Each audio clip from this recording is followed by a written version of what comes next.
Welcome to the Lifting Lounge podcast. Join your hosts Josh Parkin and Jack Buffery as they give you the knowledge and the tools to take your physical and mental performance to the next level.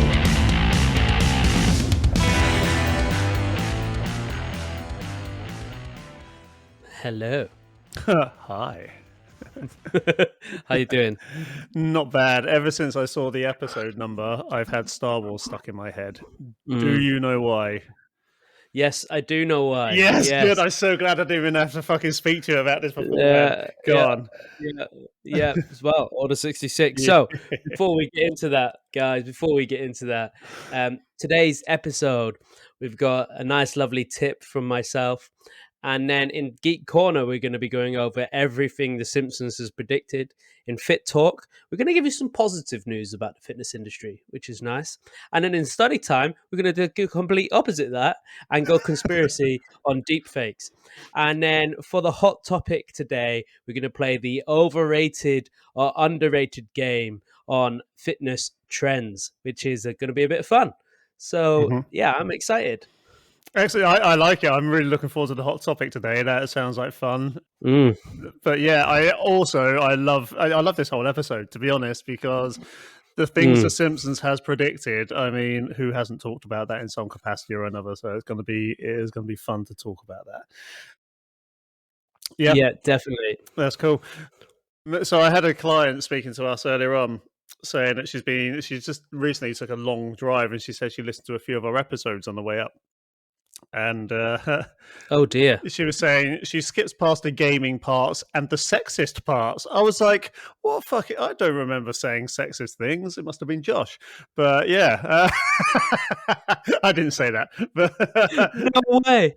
What way? What? When are we sexist? I have no idea. I was just about to say I love women, but then that could be construed as sexist as well, I guess. Oh wow! I don't know. Amazing. Yeah. Okay. Fair enough. So, who was this client? Who was that? I'm not going to name and shame now, but hopefully she's listening to this intro. What I will say to this client, I didn't say her name then. What I will say to this client is, if you look at what Josh has picked for a study time, it could explain why you think we may say sexist things. Okay, in the words of Shaggy, it wasn't me. It wasn't me. Yeah, well, there you go. I didn't even realize. That's my bad. I apologize. That's it.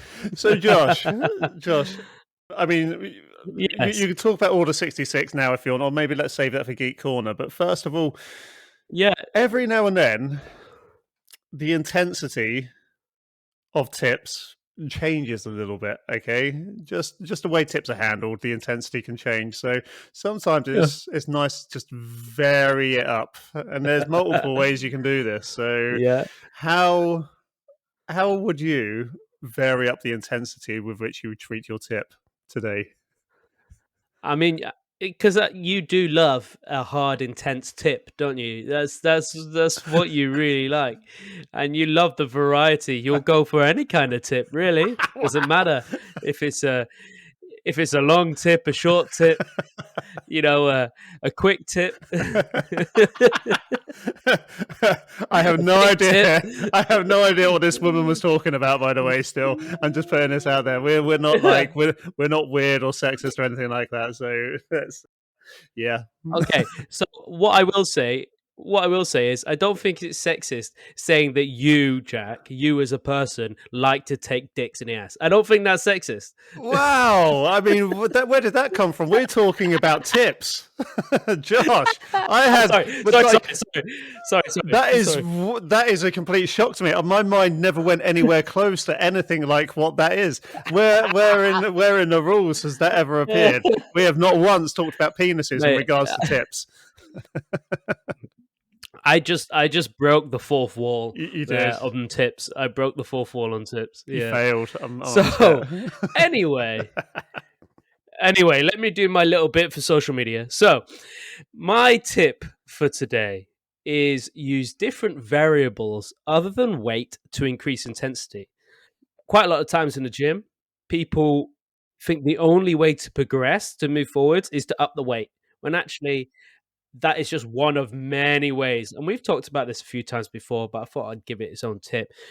For example, take lunges, for instance. You're doing lunges and you can't up the weight anymore. You're struggling to up the weight. So what can you do? Well, you can up the range, for instance. So you can stand on an elevated surface and lunge off of that. You can add tempo to lunges, which is absolutely gross.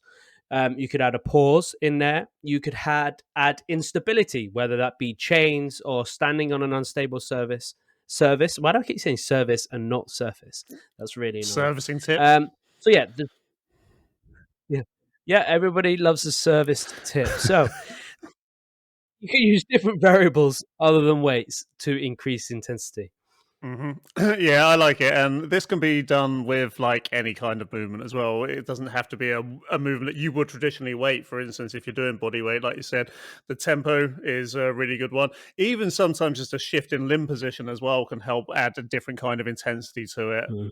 And a different focus upon the area. So, if you find yourself wanting to focus on one part or a different way of moving, for instance, if you're doing a load of body weight squat with a relatively wide open hip stance, maybe try going a little bit narrower and see if you can still get the depth and maintain the balance and the range on that, and that will also increase the intensity. So, yeah, that is a great tip, Josh. Yeah, I kind of got this a little bit. Well, I didn't get this. So this is something we do as PTs all the time.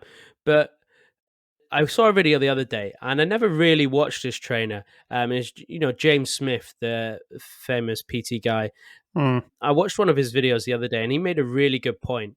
Is that when people are trying to go from 5 kilo dumbbells to 7.5 kilo dumbbells and trying to move up the weight through that, what they don't realize is that's actually a 50% increase in weight, which is fucking huge. Yeah.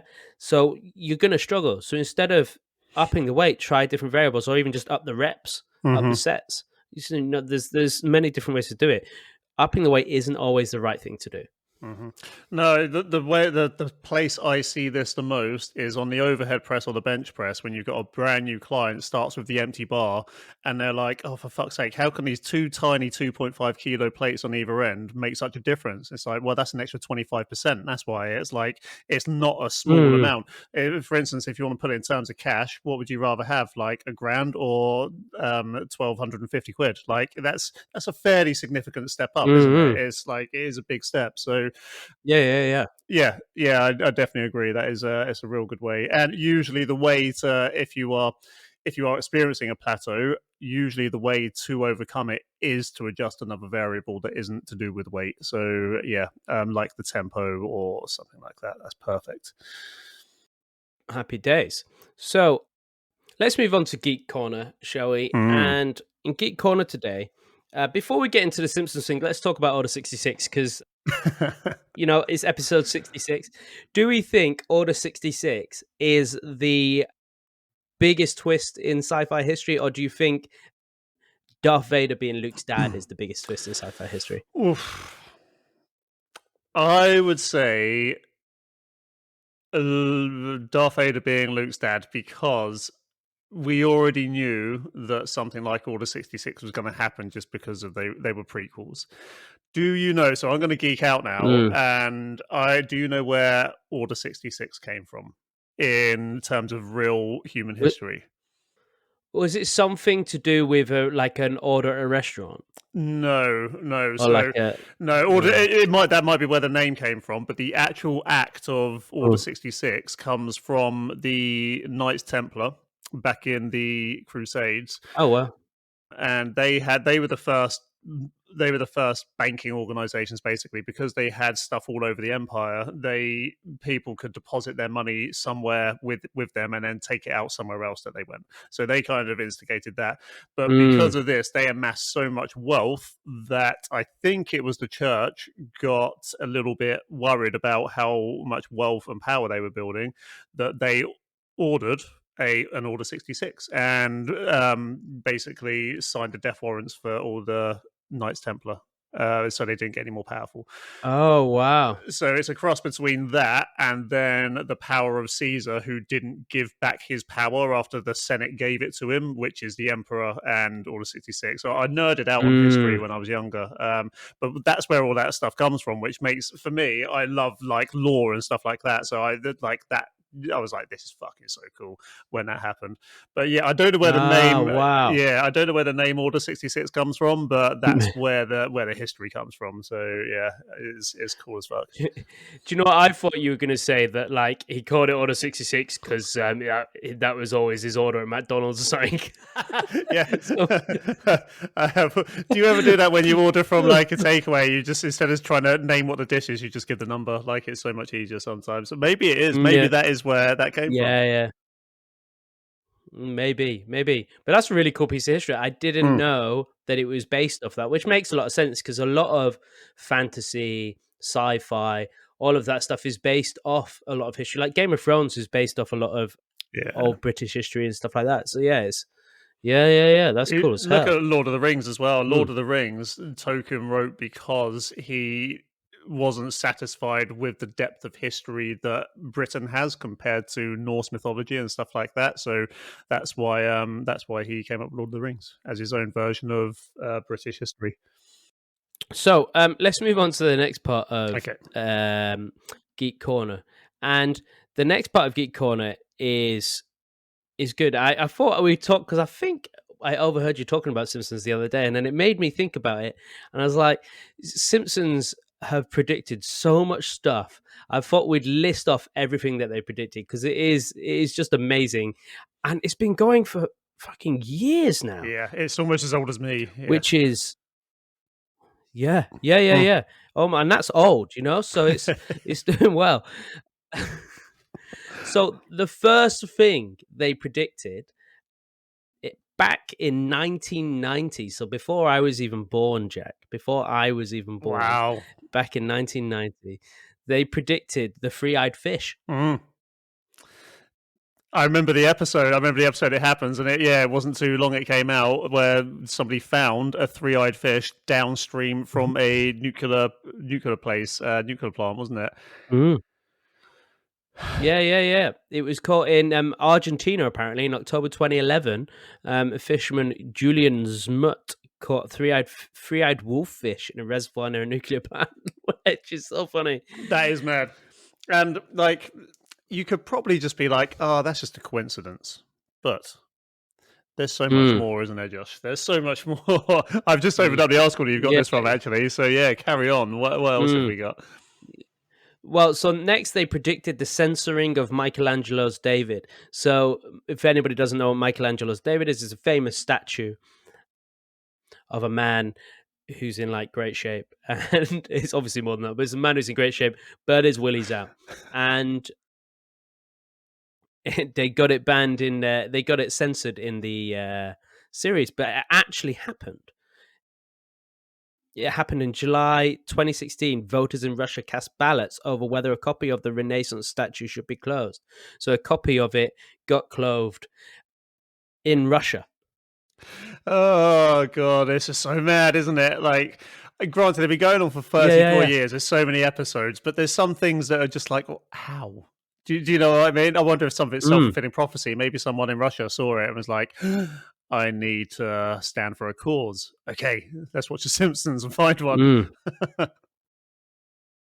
Yeah, so some of these also, like, you can't really say if some of these are predictions. So, like, this next one is the Beatles answered belated fan mail, which did kind of happen, but I mean, that's probably pretty predictable that the Beatles are gonna, answer fan mail really fucking late.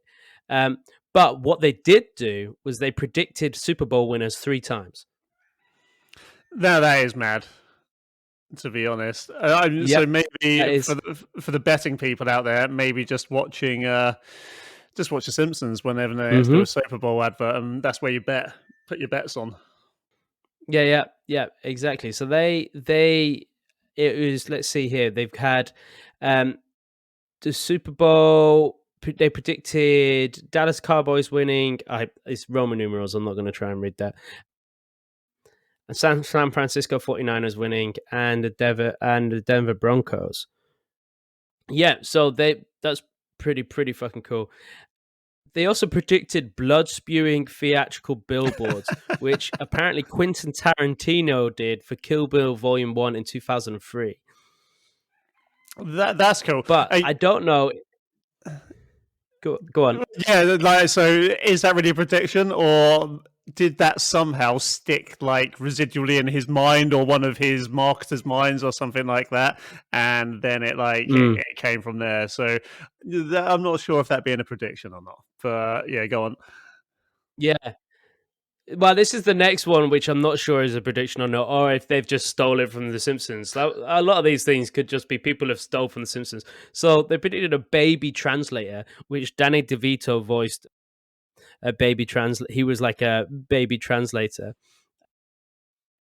And now there are apps for that. Apparently you can have an app which translates a baby's voice. Okay, that's scary. I had no idea that was a thing. Yeah, but obviously it's got to be a pile. It's got to be a crock of shit. Surely, surely that's not real. Yeah, kids. I'm sure there's no link between necessarily the sound that comes out unless they're crying for food, like the gurgles and the goo-goos and the gargles. I'm sure there's no real meaning for that. So yeah, maybe it'd be fun though just to like try it and see what they think it's saying. So next in 1993, not long after my birthday, they predicted Florida's python problem. So they say is named for Whacking Day in The Simpsons is named for Springfield's annual tradition of beating snakes to death to help lower the snake population, which is brutal. But the South Florida Water Management District Governing Board issued a python elimination program in 2017 when about 300,000 Burmese pythons encroached on their habitat. Oh my god! Jesus Christ! What the fuck? Burmese pythons aren't a small snake either, are they? From what, like, no. Oh my god! I'm just going to Google Burmese python quick because I'm really curious to see how freaking big these things are. Burmese python. Yeah, man, these things are like they're big snakes. You're definitely going to see 300,000 of them anyway. Put it that way. Christ. Yeah. So next, you're gonna love, Jack, is in 1993 they predicted the pandemic.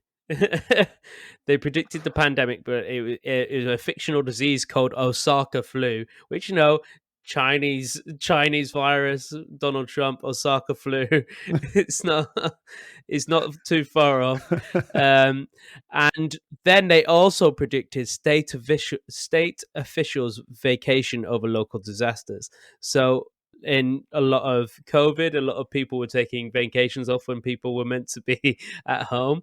While they predicted that happening with state officials taking vacations while the pandemic's on. Mayor Quimby goes to the Bahamas until the pandemic runs its course. So I'm not sure. That might have been what I was showing one of our clients the other day, the one that you're thinking of. But I don't know because the animation looks a lot newer than that. But it was, the big one. I don't think. No, it's not that one. It isn't that one. There is another one that comes up which is similar to that one. But yeah, no comment on that one, Josh. I will just be. Yeah. So in 1993, they had an episode on a truck full of killer bees being unloaded into the streets in Springfield, USA. And then in 2020, reports of Asian murder hornets began seeping into the media as they were released around America as well. So I mean, it's all very close. I mean, some of this is. I love that name so much. How do you make a wasp more scary? Call it a fucking murder hornet. I mean, murder hornets. Yeah. Dear. So in 1993, they also to be fair, this one is not surprising at all. It's the Siegfried and Roy tiger attack. So in 1993, they predicted they had the tiger attack in an episode, and then 10 years later, on Roy Horn's birthday in 2003, he was mauled by a 7-year-old white tiger during a live performance. I mean, just the odds probably say that was going to happen at some point, to be fair. But yeah, it is quite funny how it got predicted. Yeah. Oh my God, I didn't know this one. In 1994, they predicted that horse meat burgers were a thing. Did you know about the horse meat thing? Do you remember the horse meat thing? Yeah. Yeah, you do. Okay. Yeah, when it was in Tesco's, wasn't it? Tesco's had all the horse meat stuff. I don't know how long ago that was. I'm not sure, but yeah, that wasn't too long ago in this country. No, I had no idea they predicted. What was that? In 1994, they predicted it. It was probably fucking happening back then. That's why. Oh yeah, of course. Yeah. That's brilliant. So they also predicted in 1994 accessible space travel, which, I mean, it was going to happen eventually, so that's not surprising. They predicted smart watches, which also probably isn't really that surprising either. They predicted video calls. That's not too surprising. The Shard high-rise in London. So, they predicted the construction of the Shard. Wow. Wow. That's brilliant. That's good. That's good. They also predicted robot librarians. So the University of Aberystwyth, which is in Wales, built a huge prototype for a walking library robot, and they predicted that in 1995. So that's pretty good. Oh my God. Oh my God. In 1997, The Simpsons predicted the Ebola outbreak. And and the book that is shown is Curious George and the Ebola virus. That is absolutely terrible. God. Which happened in 2000, and they predicted that in 1997. So, you know, oh wow, that's interesting. So they have in 1997 a magazine. They had an uncanny 9/11 reference on the front of a magazine. On the front of a magazine, it just says New York, and it has the $9 and then the Twin Towers in the background, and it comes up with the numbers 9/11. That's mental. That does look a bit worrying, doesn't it? I mean, yeah, that's nuts. Yeah, that is nuts, and it is So purely like coincidental. You listeners, see how it happened, but yeah, it's still crazy. yeah. Obviously, anybody listening and watching this can't see the photo we're looking at, but we'll put the link of this website on there so you can see it. Yeah, and it is pretty uncanny. Yeah, it is mad. That's pretty nuts. They predicted Disney buying 20th Century Fox back in 1998, and that didn't happen till 20 years later. Yeah, that's nuts. Yeah, that is 20 crazy. years later. Obviously, Disney's always been on the rise and just been like buying stuff up, but that's mad that they predicted that they would get bought out by then. That is brilliant. Yeah. Oh my God. Homer hammers out the God particle. So in season 10, episode 2, The Wizard of Evergreen Terrace, Homer becomes an inventor. Among his creations is the atomic hammer, and everything's okay alarm, a makeup gun, a lazy man reclining toilet chair. In the preparatory sequence, Homer is shown working out a complicated equation on a blackboard. Some sources say the equation predicted the mass of the Higgs boson particle, which is sometimes called the God particle. For fuck's sake. The most amazing thing that the drawing on the photo of this that is used to illustrate how the equation works is a donut going from like not eaten to partially eaten to a whole donut without the hole in it. That is actually quite good. The particle didn't get discovered till 2012. If that's real, that's absolutely insane. I want to know what the validity is behind that, because we're going to have to show that certain genius client that you train and ask him if that's anywhere near correct. Yeah. So I'm going to go through a few of these a bit quicker. So, to some of the more interesting ones. Las Vegas wins the Stanley Cup. So on the after the 10th episode of the 10th season, Viva Ned Flanders, Homer tries to show his God-fearing neighbor Ned a good time in Las Vegas.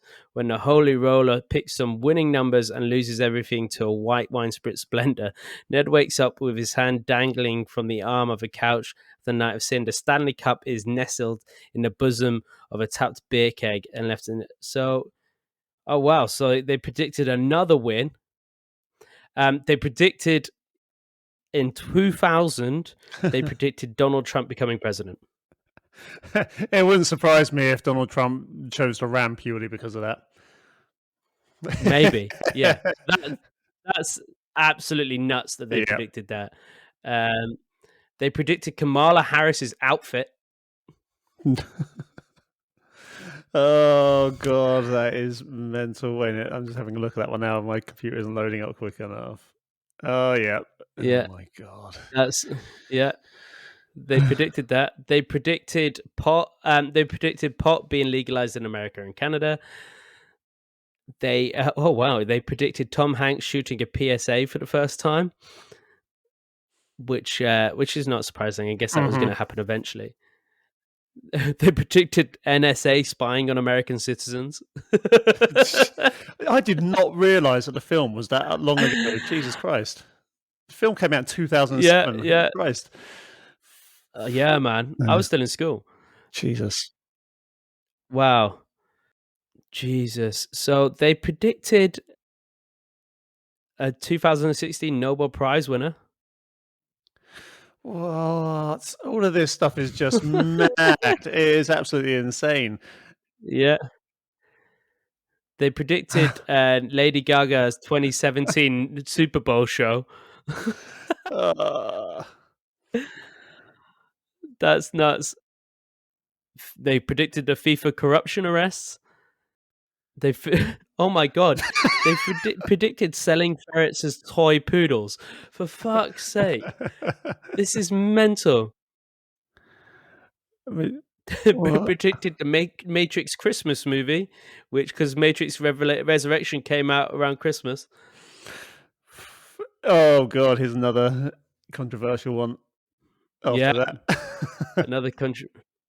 They predicted the faulty voting machines, which in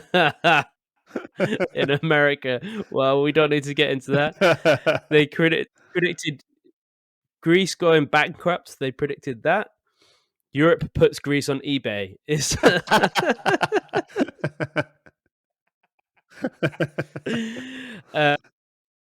Oh my god! They predicted the Game of Thrones ending, which is that's mad. It's just funny. They predicted the underwater submersible emergency, which happened recently. So there's a couple. That's the end of the list, is it? Oh no, is it? Yeah, it is. So there's a couple on here. Yeah. Have you seen that picture of? So you've got the one. There's a couple that aren't on here, but there's literal scenes in it that they predicted as well. Have you seen the one where Trump's coming down the escalator waving and Homer's standing there? Yeah. Spot on. And there's another one with Trump and two other guys standing around this orb type thing that happened as well. Like all of this stuff, man. Again, you put enough content out there, you're going to get lucky a few times, but this amount of times is insane. And as with anything, and some of it's so close as well. Yeah, like ridiculously close. As with anything, there's conspiracy theories around this now. I don't know if you've heard of any of these, Josh, but Matt Groening, the guy who created The Simpsons, he's like trying to get like people are online and linking him with all sorts of shady organizations and secret organizations now. And the one of the conspiracy theories is that he has been charged by the American government to kind of slowly indoctrinate the world into what they want them to believe. Like, just because it's hit it so many times, there's a conspiracy theory that Matt Groening has all this information and it's his job to slowly release it to the world. So, yeah, they can deal with it, which is just mental. But oh my God. Welcome to the internet, ladies and gentlemen. Yeah. Yeah. wonder if actually secretly what it is like he's actually an alien and he just knows everything that's going to happen, or he's come back in time and he thought I could come back in time and warn people of all this stuff, or I could come back in time, make a TV show, make a load of money, and just try and tell them that way. Hey, I know what I would do. Yeah, exactly that. That is mental. But, yeah, I'll mate, put that in the show notes. That because it's only a 2-day-old article as well, so that was a good find. But yeah, I'll put that in the show notes. That was great.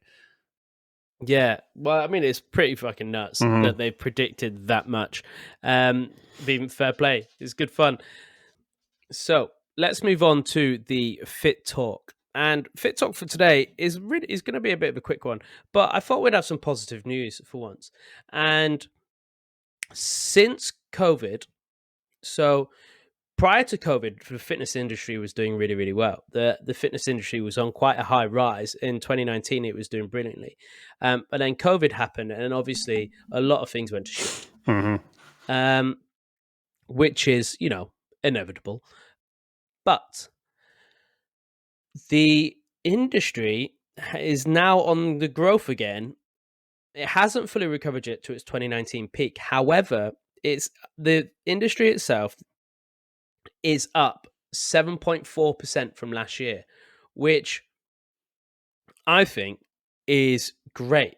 Because what we're seeing now, and what we're seeing more of, because what does that mean? Yes, it obviously means that's more money for trainers and all that sort of stuff, and the economy is growing for fitness industry. However, it also means that more people are working out, more people are training, more people are exercising, more people are starting to do things now and move more and get out more, compared to during that time in COVID, where there's probably quite a lot of people not doing anything at all, which is great.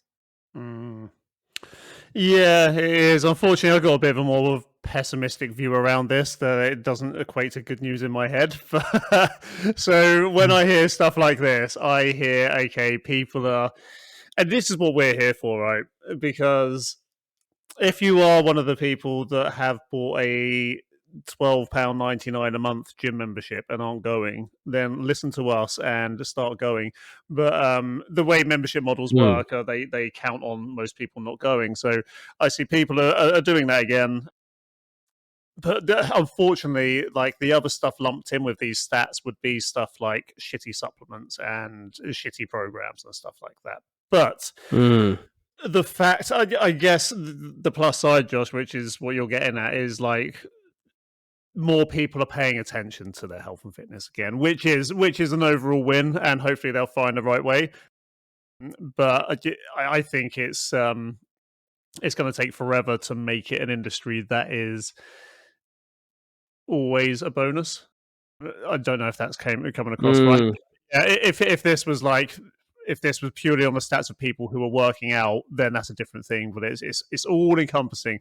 But like you say, overall, it is a bonus, I think. But because people are paying attention, unfortunately, all the shitty stuff is lumped in with these numbers as well.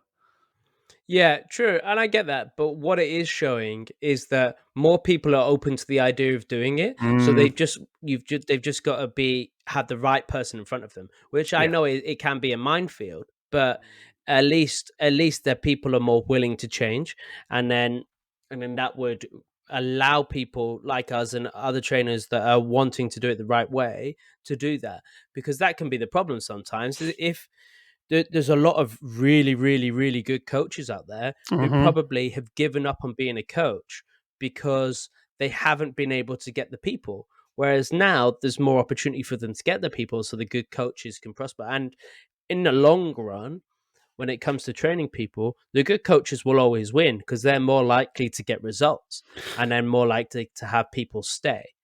Yeah, that's very true. That is very true. And again, that's what we're trying to do as well, is to give people the information where they want to do that. One of the stats I just saw now, I'm just trying to find out what the actual divide is here.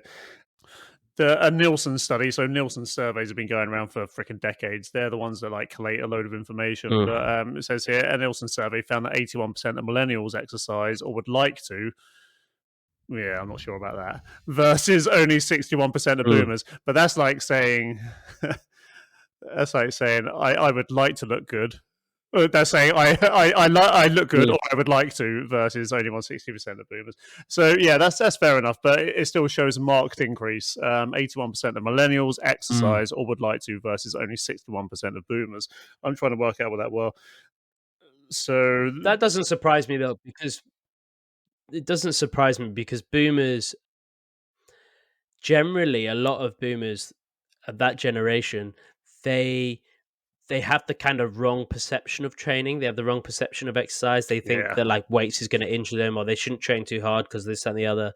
You know, they'll basically they think they should like do some form of cardio, because back in those days, the old trends were not the best in comparison to now. There's not many boomers that did some form of weights or anything, because most, unless they did sports, which a lot didn't do. So that doesn't surprise me that boomers are less. But So yeah, boomers, the cutoff date for boomers is 1964, and millennials is people between 81 and yeah, 96. I don't know what comes in between them, hmm but yeah. So I guess I'm a millennial, and so are you. So even though I am older than you, Josh, we are still in the same bracket. So yeah, I'm not that much older than you, Dick. Yeah, I know, I'm clutching at straws here. Yeah, it makes sense, and yeah. I think of like the media in this as well. Like you've got Schwarzenegger, you've got Stallone, you've got Van Damme, Dolph Lundgren, you've got all of those people who are the massive heavy hitters in the cinema at that time, who Mm, clearly freaking lift weights. So yeah, that kind of makes sense as well. mm. Yeah, yeah. And also, I think we have millennials are better at getting access to information because of millennials grew up with the advent of technology and growing Mm-hmm. up knowing and understanding how to use it, where a lot of boomers may not be the best at technology, Mm. and so maybe they struggle to access the right information, and most of their information will come from TV, which, let's face it, TV programs generally give away shit information. Mm-hmm. So it, where it's easier to sift through what's shit on the internet. Yeah. Yeah, no, you're right. You're right. And yeah, again, people have more access to information, but it's getting to do it. The things that worry me are like these things that one of the most insane things I've heard recently is that I can't remember if we brought this up on the podcast. I'm pretty sure we did because it pissed me off. But you've got fitness trying to be used as a political tool now, which it just really shouldn't. And people are going after people who Mm, exercise hard, being instantly linked with being extreme right wing, and it's like, what the fuck? Just keep it out of mm, that. It's people pursuing a better version of self. And this is, I think, one of the bigger problems now is just that confusion among it. So if people can just focus on becoming fitter, stronger versions of themselves, then yeah, mm. I think it is really healthy. And again, there's so much information out there, and we've said this many times before as well. If you can, it doesn't matter how you start because you can adapt as you go forward, but just try and stick with something for a certain amount of time. Yeah, exactly that. So, you know, it is on the rise. Hopefully, that means that more people are exercising. Mm-hmm. Hopefully, that means they find the right person. Obviously, if you need somebody, we are here Mm-hmm. and we can help. But yeah, there is lots of good coaches out there. You just have to find the right one. Mm. Now, let's move on to study time. And my study time I got today is specifically for no one else other than yourself, Jack. I found this one and I was like, Jack needs to see this study. That was the only reason I got this one up. Okay. So, a study time today, the title of this study time is Humans Unable to Detect Over a Quarter of Deep Fake Speech Samples. I mean, yeah. Yes. What can you say? Like, and right, here's the thing about this as well, right? For me and you now, who have now got what episode is this? 66. So probably about 100 66. hours. 100 hours of just these podcasts out, plus like all the live videos and all of that stuff, plus the what the algorithm could ascertain just from our social media use. You could make such a convincing version of us. I'm sure I've brought it up before, but you've heard of the of the Joe Rogan and what's his name? Apple guy. What was the guy? Steve Jobs. Have you heard that interview, that posthumous interview where he was dead? And it sounds like a legitimate interview between Joe Rogan and Steve Jobs, just because the amount of content out there on both of them. Bear in mind, Steve Jobs died. I can't remember how long was it, 2011 or something like that, 2015. Oh, yeah. But there's enough information on him for AI to give both him and Joe Rogan a compelling, interesting, realistic conversation for I think it's an hour or so. That's fucking mental. Yep. And it's mental. Yeah. So I'll read. Go on. Yeah, no, I was going to say, like, and the thing is, not only voice now; it's video as well. You can also do the same thing with videos and pictures. Like, I remember I read a book that was published in early 2000s that talked about this, and this basically, in the end, it probably wasn't a very good moral because the guy got out of cheating on his missus by telling him it was a deep fake video. And bear in mind, this is like probably a 20-year-old book, but that's the thing. Like, you could, if you had the means, I could create a video of you with Barack Obama making out in a bike shed, and it would look so believable, and you'd be whispering sweet nothings into your ear, and it would be so believable that it would be insane. Yeah, that's not what I would do. Just so you know. Yeah. So I'm going to read just a little bit of this so we can understand a bit more about the study. So researchers at UCL used a text-to-speech algorithm trained on two publicly available data sets, one in English and one in Mandarin, to generate 50 deepfake speech samples in language. These samples are different from the ones used to train the algorithm to avoid the possibility of it reproducing the original input. These artificially generated samples and genuine samples were played for 529 participants to see whether they could detect the real thing from fake speech. Participants were only able to identify fake speech 73% of the time, which improved only slightly after they received training to recognize aspects of deepfake speech. Kimberly Mai, UCL Computer Science, first author of the study, said, "Our findings confirm that humans are unable to reliably detect deepfake speech, whether or not they have received training to help them spot artificial content. It's also worth noting that the samples that we used in this study were created with algorithms that are relatively old, which raises the question whether humans would be less able to detect deepfake speech created using the most sophisticated technology now and in the future." Also, it says tech firm Apple recently announced software for iPhone and iPad that allows a user to create a copy of their voice using 15 minutes of recordings. So, one, they're saying people can't even understand old shit. The new shit we've got is unreal, and you're gonna have no chance. Is essentially what they're saying. So, yeah, it's happening, bro. It's happening. So I don't know if you've seen this pop up, but because we've been looking into content creation and such like for a little while now, I had an advert pop up on my Facebook feed the other day, and this advert was you can now create content. You can now create video content with you on screen speaking without ever having to spend more than 5 minutes in front of the camera again.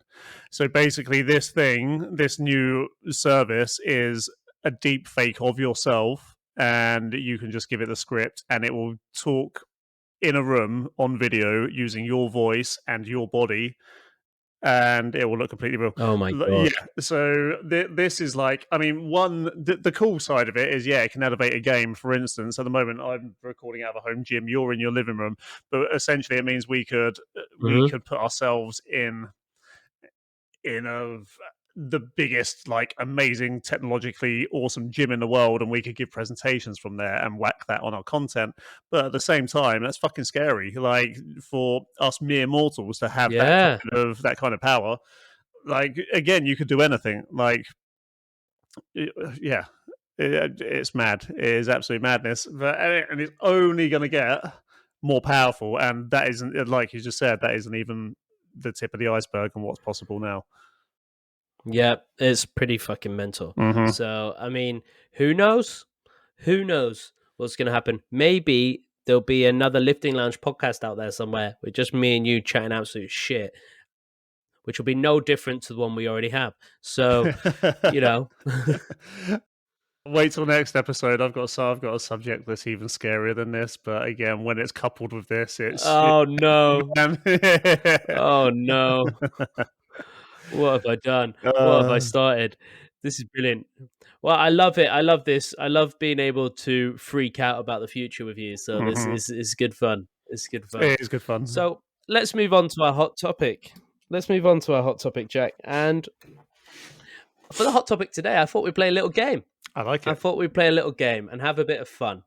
And the game today is called Overrated or Underrated. We're going to, the result today is more really just to have a bit of fun, but also to discuss popular fitness trends, because there's a lot. I haven't even included all of them. I was looking up fitness trends the other day, and I've not included them all because there's shitloads. The reason I'm doing this is to help people navigate through what is bullshit and what isn't, because some of it is bullshit and some of it isn't. And some of it might just be a bit grey, which is fine. And the reason and the actions to doing this is we're going to play a little game. So I'm down. Basically, we can have a little discussion about each individual one, but I want your first, each one, I'm going to say what it is, and you have to say your first thought initially, whether you think it's overrated or underrated, and then we'll discuss why you think it's overrated or underrated. Okay, so you don't get to think about it first. You have to just say whatever comes to your head first. Oh, so right, I'm not going to look at the list then. In that case, I'm actually going to shut this tab down so I don't look at it. Right. Okay. That's fine. So, number one fitness trend, which is in keeping with our feel, is exergaming. Exercise and gaming. Right, overrated or underrated? These are grey, but I'm going to stick with the rules you've set me, and I'm going to say overrated. So the reason why, I've just, do you want me to justify each time, or do you want to give yours at the same time? Yes. No, justify each time. Okay. Overrated because the old ways still work best. There is a reason why the old principle, and this is probably going to be an answer for several of these things that come up, but at the end of the day, keeping it simple, keeping to the old style of things is probably 9 times out of 10 going to get you the best results. And this is probably the same however, though, that I'm going to come up for every single one of these, because there is a however. If it's the thing that gets you interested in the first place, then it's probably underrated, because if it's going to drag you in, then that's perfect. So again, they're going to be the stipulations that probably keep on coming up. What are your thoughts? Are you going to go through each one with me? Yeah, definitely overrated. I would say exergaming is overrated, and mainly because all the current exercise games are pretty shit. Yeah, you know what I mean. Then none of them are like great, and I think that's more just due to the technology rather than it is due to exercise. So when they can implement, so imagine like if you were in the gym and the gym itself was a game, like you had points you hit, and you know that would be completely different. You know, but right now all the games don't really get you that active, and also you can just cheat them. So for instance, Wii Sports was meant to keep you fit, or Wii Fit was meant to keep you fit, but you could quite easily cheat every single one of them. Yeah, inadvertently sometimes if you oh no, that was a watch incident, wasn't it? There has been a reel though where someone keeps their Wii pad on, and then they disappear for 5 minutes and come back with having like blitzed their game. But anyway, I'm digressing now. You know what I'm talking about, Josh. Yeah, exactly. That's funny. That. So number 2 on the fitness trends, and not all of them are fitness, some of them are nutrition based, and this one is low carb diets. Oh, that's a hard one. I'm gonna say overrated again, because I think anything that comes to nutrition, people become zealots about it and almost have a religious fervor about it. So I'm going to say overrated. But if you were to say a low refined carb diet, I would say underrated. Yeah. I am definitely saying overrated for this because what I think happens when you put people through a low carb diet is that it demonizes a specific macronutrient. When actually carbs are just carbs, they're not good or bad. They're just a nutrient, and people then. We have so many clients now because of the whole low carb phase that happened however many years ago. We have so many clients now who still think they can't eat carbs because they think that it's bad, and then they feel bad when they do eat carbs. So that's why I would say it's overrated. But as you said, it is slightly great, and there is time for it, and it does suit other people better. But as a trend and as a thing that people should follow, is definitely overrated. Yeah. Yeah, it is. And the thing is, we saw the same thing back in the early 2000s, whereas the 80s and the 90s crowd were brought up believing that fat was the devil. And then you still get people in that age group who believe that now. And again, none of that is true. It's not the devil. It is just one of those things. It is a macronutrient, like you said. Exactly. So, next one. Number 3. Do you think it's overrated or underrated? This one is core training. I'm going to say overrated again. Because in my experience, when people say core training, they literally just think of doing a shitload of sit-ups, and they think that's going to give them a six-pack with absolutely no regard for the fact that it takes the nutrition and the strength to do it. If you were to say core training, like core stability, like ab wheel rollouts or planking or side plank, like that sort of stuff, where you're actually really focusing on keeping the core contracted and braced, then again, probably underrated. It depends on which way you're approaching it from this one. Well, it's intent, isn't it? Intent is everything, and people so often think that core training is the secret to getting a six-pack, and actually, it's just losing fat. Yeah, it is. You can grow your. Don't get us wrong. You can grow your abs and you can grow your obliques like any other muscle in the body, but it's not going to show. Like, it's all very well and good having a six-pack, but it's fuck all good to you if you want to have a visible six-pack, but it's hiding underneath a layer of fat. So, that is what it is. Yep. So the next one. Is it overrated or underrated? And these have seen a bit of a rise recently in the past few years, and that is barefoot shoes. I'm going to throw a curveball on this one. I'm going to say underrated. And the reason I'm going to say underrated, the reason I'm going to say underrated is I think it's underrated in the fact that people don't understand what they're trying to achieve with it. Unfortunately, it has become a bit of a fad, but people don't understand why. They just think they have to buy them. That can sometimes lead to more problems, especially if people try running in barefoot shoes. But when you look at exactly the word you just used, when you look at the intent behind it, I think they're underrated. Yeah. And it's a tough one, really, because I think that's the problem is some people do too much of them initially. Whereas if you're just having them to just walk around, great.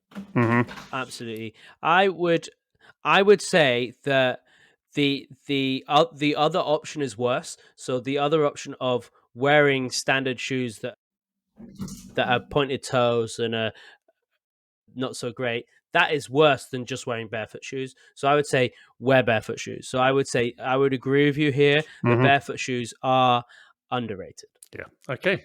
Not that I have barefoot shoes, but you're also quite close to barefoot. Well, they're not necessarily barefoot, but they're wide toe base, aren't they? Your shoes.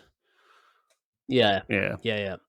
So my next point, my next overrated or underrated is creatine. Underrated. Yes. Yeah. Straight away, because yes, it is. Pretty much, unless you've had creatine and you've had directly adverse effects to it in terms of digestion, bubbly gut, all that stuff, you are going to benefit from taking creatine. The only way you won't benefit from taking creatine is if, again, you have an adverse reaction to it, which is about 1 in 1,000 cases, I believe, something stupid like that. It's very, very, very low percentile. There's all the talk of it causing hair loss and water retention and stuff like that. The hair loss thing, again, I think that's like 1 in several thousand. The water retention bit, no more than carbohydrates or anything like that. So it's it's underrated. Even if you think it's overrated, it's still underrated. Like that's going to the general public. I would say that. Yeah, I agree. I completely agree. But more people need to take it. Too many people still have this stigma against it. Compare creatine and protein to steroids, and it's nothing the same. No, not similar at all. Have you ever had a stigma against it? Definitely. Creatine? Yeah. I haven't. No. I mean, I was like I'll take all the supplements. So back in the day, I remember, this is like when I was still a kid before I even got into working out. Me and my brother were in the pub, and I saw one of his mates, Dan, standing at the bar. Fuck knows when this was. This must have been early 2000s. I was like, oh, fucking hell. Dan's looking up as a kid, like still in school. I was like, Dan's looking big and he's looking impressive. And and my brother's like, yeah, but it's cheating. He's using creatine. And so that gave me a stigma for creatine. I've never heard of it before. And that lasted for a couple of years. And then I was like, oh, okay. Then I understood what creatine was. And it was like, creatine underrated. Yep, definitely. So next one is another potentially controversial one, is HIIT training. Overrated or underrated? I would say largely overrated. Again, going back to the same one, like if it has its place in your library, but if you're not doing the fundamentals first, then it's overrated. You should be doing the fundamentals of normal weightlifting first before doing HIIT. Again, it has its place. It definitely, I use it. In fact, I'm using it daily at the moment, but not at the expense of my other main lifts. I think that's it. I think people also think that that's the secret to like weight loss, this, that, and the other, when it isn't. It's just it's just another form of training, and it's okay. It's not as good as lifting weights. I would agree with you that it is overrated. So the next one, and there's only one answer to this one, I think. And overrated or underrated, the power plate. Oh man, that's underrated, that shit. Who doesn't want their feet being tickled by something that vibrates under them? That is, I mean... I was about to have a fucking meltdown then. I was about to have a meltdown. I thought you were actually going to say that was underrated. I was about to go mental then. So, right, here's something interesting for you, Josh. There have been studies on this power plate recently, okay? And I'm still not going to say it's underrated at all. It is overrated massively. However, recent studies have shown there are effects that are beneficial to the body, but not for the initial reason that the power plate was invented. And it goes along the same one as a half Bosu ball as well. The balance side of the equation, there are actually benefits to it, but they're not worth the average person chasing, if that makes sense. But yeah, it is completely overrated. The power plate is basically a glorified feet tickler and fat jiggler. I don't think it's as it will, even if it does have some benefits, it will never outweigh like just getting good at squats. No. You know what I mean? It's not gonna be there. So so throw your power plate in the bin. So my next Jack actually used to sell, we've talked before about Jack used to be a Herbalife rep. He actually also used to sell power plates. So that's Do you know what? When I took over this gym, there was some equipment in here already, and there was a power plate, and that power plate is now in a dump somewhere. Because I knew I wouldn't be able to sell it. So nice. I was like, I did never used to sell freaking power plates, you peanuts. Peanuts? What something sort is that? Sorry, that tickled me. I can't believe you brought up the Herbalife thing. I think we need to contractually agree never to speak about that again. I can't believe you just turned into a 7-year-old child and called me a peanut. You peanuts. Okay, next one. Overrated or underrated? Cleansing or juicing? It depends what kind of juicing you're talking about. The cleansing and juicing, overrated massively. I don't even need to say much more. Oh yeah, obviously. Yeah. No, just stop fucking doing it. It's overrated. I've just seen what your fucking screen name is. I'm not going to share that. How did I not see what your screen name was before now? Oh my god! Shh, don't tell anyone. That's fine. Jesus Christ. I hope I need to double check that the screen names didn't come up on the YouTube videos. Fuck me. Yeah. Well, yeah, that could be left for our Patreon subscribers. So, the next one is Couch to 5K. Overrated or underrated? Oh dear. I'm going to say underrated. And I don't know if you're going to disagree with me on this one. I'm going to say underrated because for me, I think it is a good way to get people moving in the first instance, to be honest. And that's always a good thing. It's accessible. The other thing I think is good about it is it teaches people progressive overload. Yes. Yeah, it does. In a real good way as well. Which is great. The next one, which is a term I know you love, Jack, and biohacking. Overrated or underrated? I'm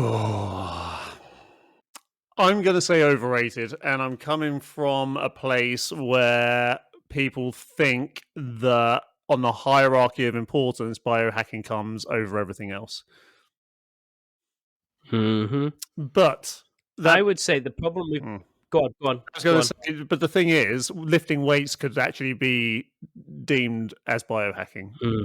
But for what the average understanding of it is, I say biohacking is overrated. I would say the problem is that there's so much like terrible science out there saying you should do this for biohacking, do that. That people that get into the biohacking world, we get so many clients that come in and will say, "Oh, this guy told me if I drink this specific tea from this specific region of fucking China, then my balls are going to get 6 times bigger, and I'm going to be able to lift 12% more weight." Yeah. It's like, it's just fucking stupid. Biohacking usually is just people trying to find a way around doing the hard work rather than actually just doing the work. Yeah, and if you're already doing the hard work, then there can be validity to stuff. For instance, one of the guys we've mentioned a lot on this episode, Brian Johnson, he is probably the most extreme example of biohacking currently. And I massively respect what he's doing because he's doing the hard work and he's putting in the effort, but he's also spending £2 million a year to do it. So, yeah, it's, again, in the hierarchy of things, make sure you got the big rocks covered first, and then you can start looking at stuff like that. And the difference with Brian Johnson as well is he's also like testing everything. So he has the data. Whereas most biohackers will just go, "Oh, I think I feel better," and then that's it. Whereas he's actually doing the best test you could do on everything. So he actually knows the science, he knows the data, he knows that what's working and what isn't. And anything that isn't working, he gets rid of rather than becoming a zealot. As opposed to someone on Instagram who's just taking a spoonful of ashwagandha and then doing hashtag biohacker. Fuck off, you cunt. That's pretty much it. Nice. Yeah. Amazing. So this next one has come up a lot recently thanks to the knees over toes guy. And this one is reverse running. Now, is that overrated or underrated? I don't know anything about this.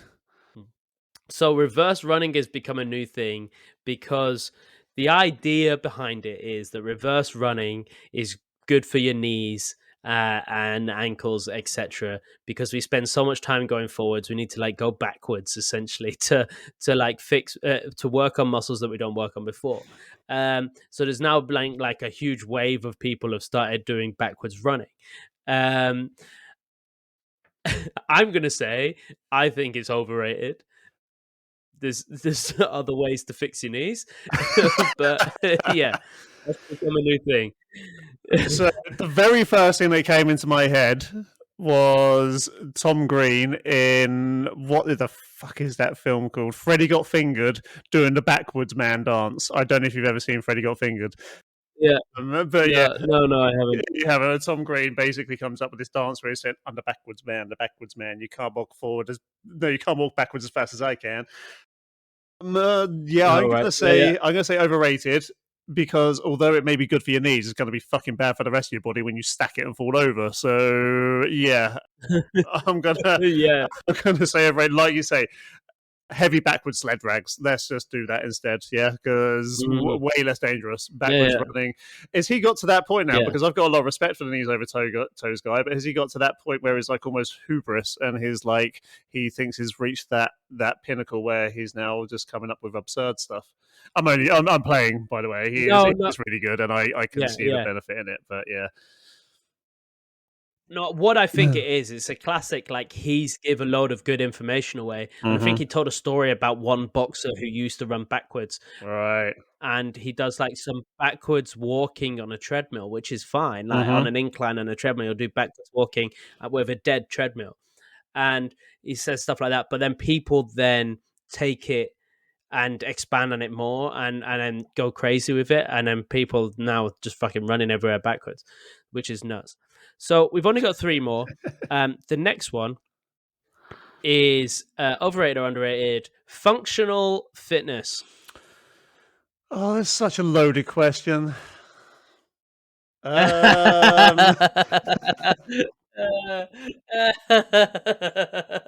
There's so many of those in it. So many loaded questions. fucking hell. I'd be a good news reporter. I'd be a I good mean, journalist, I reckon. yeah. I'm gonna say this is hard. My instinct is to say overrated in the fact that how people approach it. But if I'm being honest, if you're looking at functional training for the way we describe functional training, which is being functional for your life, then it's underrated.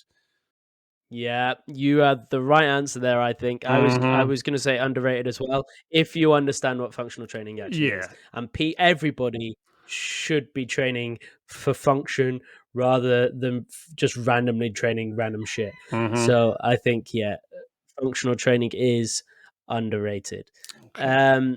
Good answer, Jack. Don't worry. I'm sorry for loading you up with that one. This next one's making another wave at the moment, which Okay. it does every now and it does every now and again, but they're seeing a lot of it at the moment on socials. And electrolytes or salts, overrated or underrated? Mm. For the standard Western person on a Western diet, overrated. Mm-hmm. That being said, if you are very much into your sport and you eat an already healthy diet, then I'm going to say underrated because surprisingly, a lot of people are under consuming minerals like salt at the moment. So sodium, their diets can be quite low in sodium if they don't use it for cooking and they eat like plenty of veggies, meats, salads, fruit, but they're not eating anything refined. Anything refined, you're going to be probably hitting your sodium target really, really well. But if you have a very clean Mm. whole food diet, you might actually struggle to hit the right amount of sodium, especially if you're high performing. Yep. Yep. Yep. Perfect. Absolutely perfect. And the last one, overrated or underrated? Mobility. Underrated, man. Underrated. I wish more people done mobility. Like, just Mm-hmm. yeah, like even I was saying this. This is an old Tony Robbins thing, and it's called net time. It actually should just be called net because otherwise it's got time twice. But it's no extra time, and that means when you're doing something where your mind is busy but your body isn't, make your body busy as well. And the best way to do that is if you're watching TV, just get down into a intentful 90-90 or a prone cobra or even both of them, like or the Spider-Man stretch. Do Mm. some of these things with the intent of activating the muscles. That you don't just want to relax into them and stretch. You want to get into these Mm. positions and get the muscles working in them. But everybody should spend at least 5 to 10 minutes a day doing this. And I'll put my hands up. I don't do it every day. I don't do it Yeah. literally every day. I should. I do it most days. But especially as you get older, it's insane how much range you use. The old saying is true: if you don't use it, you lose it. So you should be working on mobility every day. Definitely. That's great. Well, I completely agree with mobility. I completely agree with you. People should do more of it. I'm actually going to start trying to implement it into my routine in the same way you just said, in trying to do it while I watch TV, because I feel myself getting tighter. So I completely agree. So, Jack, that is overrated and underrated. Oh, that was great. I hope you enjoyed yourself. I did. We agreed on every single one of those, didn't we? Yeah, we did actually. Yeah, but to be honest, they're quite easy. There was way more. There's so many more. I couldn't believe it. But yeah, I just was like, we've only got so much time, so I'm not going to do all of them. But yeah, if anybody else has any other things they want us to discuss and say whether or not they're overrated or underrated, this is not the first installment of this game. We will be doing this game again at some point. So if you have any myths or any trends that you want us to discuss, or even take a deeper dive into, then do find our Facebook group, or the Lifting Lounge on Facebook, and comment on that, or just give us a message, and we will definitely go over it. He meant this is not the last iteration of this. Not the he didn't mean this isn't the yeah. It's okay. Oh yeah, sorry. I'm sorry about that. That's good. I really enjoyed that. That is good. Overrated or underrated? One for the audience is Josh's joke in a minute. Overrated or underrated? We'll let you decide. You're the only fucking joke here, mate. I'm just saying. Oh wow. All right. Well, that means your one's shit then. So that was so mean. That was savage. I'm so sorry. That was savage. Yeah. Anyway, I started a club for people with erectile dysfunction. It was a total flop, and no one came. Why does that strike memories in my head?